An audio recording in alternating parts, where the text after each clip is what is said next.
After a month of mystery, a website was revealed, whatisthespark.com, alongside even more asterisks throughout the pedwall. The biggest difference between an intramuscular and an intradermal injection is where the needle enters the body.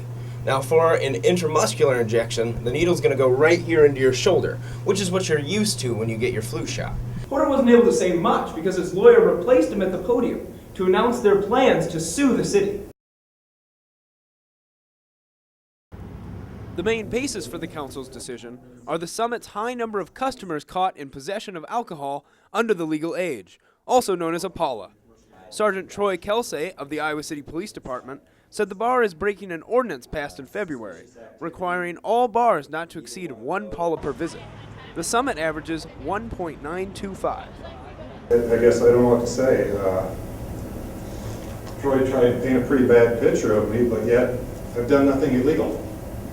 Everything he said, I've done nothing illegal. Porter wasn't able to say much because his lawyer replaced him at the podium to announce their plans to sue the city. You're requiring an establishment to comply with rules it didn't even know existed.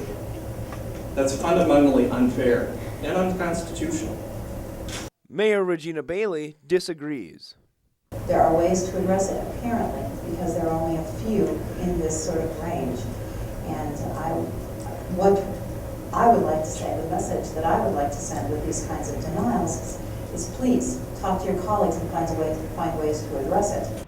Porter argues that the summit is targeted and receives more frequent visits than other Iowa City bars, which they say explains the summit's higher PALA rate. Alex Schumann, Daily Iowan TV.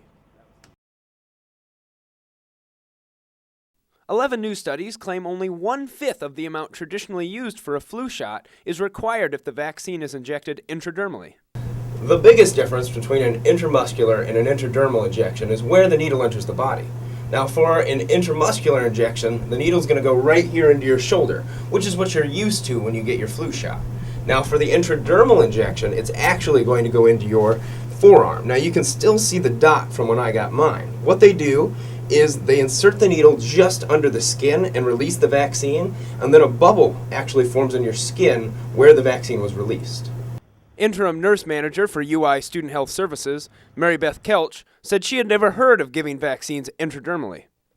Because of all these studies that the manufacturer does, I'm not one to question, oh, maybe it could be given a better way and get a better response, because I trust the manufacturer and the FDA who approves it to tell me how to administer that vaccine.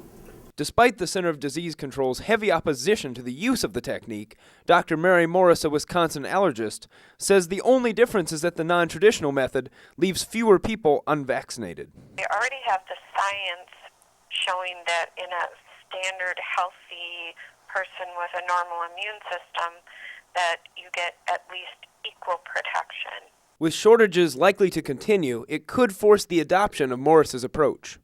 Alex Schumann, Daily Iowan TV. Beginning in October, asterisks drawn in chalk appeared in Iowa City's busiest walking areas. Later that month, words showed up next to the asterisks, like service, connect, and knowledge, but it was still not clear who's behind the symbols. After a month of mystery, a website was revealed, whatisthespark.com, alongside even more asterisks throughout the pedwall.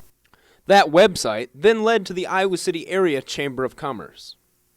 The Chamber decided to use a chalk campaign, or a teaser campaign, to promote our community leadership program. And that program gives current and future Iowa City business leaders a chance to examine the city's issues. It's everything from agriculture to economics, government, arts and culture, things that really make Johnson County function.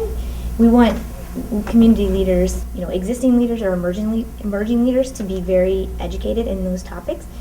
The Chamber hopes once the program's participants are more educated, they will be able to better represent the business community to local leaders. Alex Schumann, Daily Iowan TV.